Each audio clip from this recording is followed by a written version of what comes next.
All right, let's take a quick look at what transpired in the EPL this weekend. And the highlights include, of course, matches between Manchester City and Wolverhampton Wolves. Arsenal played Man United, that was the big one. And of course, Aston Villa got a victory. Now, here's how it went down: Manchester City 2, Wolverhampton Wanderers nil. City snapped a slight wobble with a controlled 2-0 win.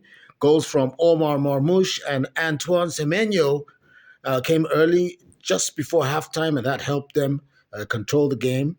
It was a solid performance from Pep Guardiola's side to keep them firmly in the title race by cutting the gap to the leaders. City dominated possession, kept Wolves pinned back in their half, and basically looked sharper for most of the game. And of course, it proved that they are still serious contenders. Bournemouth beat Liverpool 3 goals to 2. Will Liverpool's woes ever end? I don't know. Now, Liverpool looked shaky, of course, on the defense. And Arnie Slot, I don't know what he's going to do about that. And the loss highlights their ongoing inconsistency. Now, Bournemouth, on the other hand, showed resilience, which paid off, and the fighting spirit and sharp attacking earned them all 3 points in this encounter. Fulham 2, Brighton 1.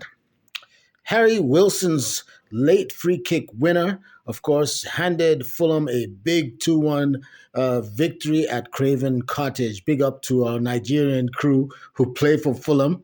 I'm talking about Iwobi and Co. Now, on to another one. Of course, Spurs showed fight, but also they were a bit fragile in terms of their defense. And of course, Burnley proved that they were hard to beat at home. West Ham United 3, Sunderland 1. West Ham secured a convincing 3-1 win, keeping all points in their survival. And of course, the Hammers are in the relegation fight, as you may know.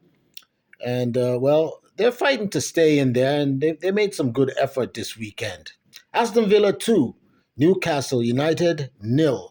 Villa continued their push to the top, and, of course, they got a well-deserved 2-0 win.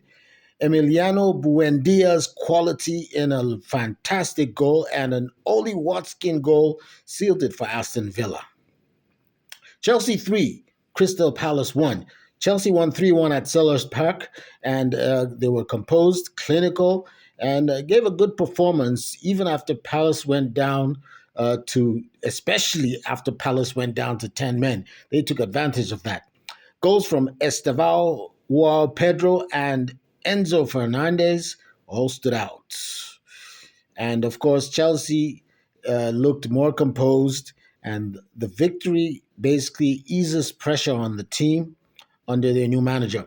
Manchester United 3, Arsenal 2. That was the big one. And boy, was there drama or what. It was a dramatic clash from the beginning to end.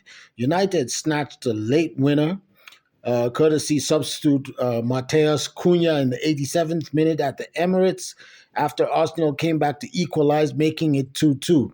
Brian Nguemo and Patrick Dorgu were key for United as they scored goals. And, of course, Arsenal's title chase has taken a little dent. Let's see if they can come back and fix it. Now, United showed fighting spirit, tactical flexibility. They bounced back big time against the league winners. Arsenal is going to need to regroup and come up with something quick, fast, and in a hurry.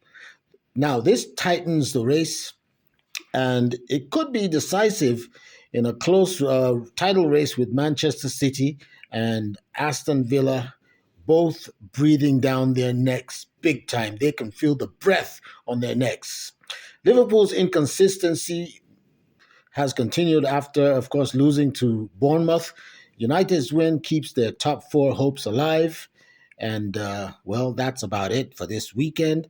I'll see you all next time. Feel free to give me a thumbs up, subscribe, and I'll see you in the next video. Peace.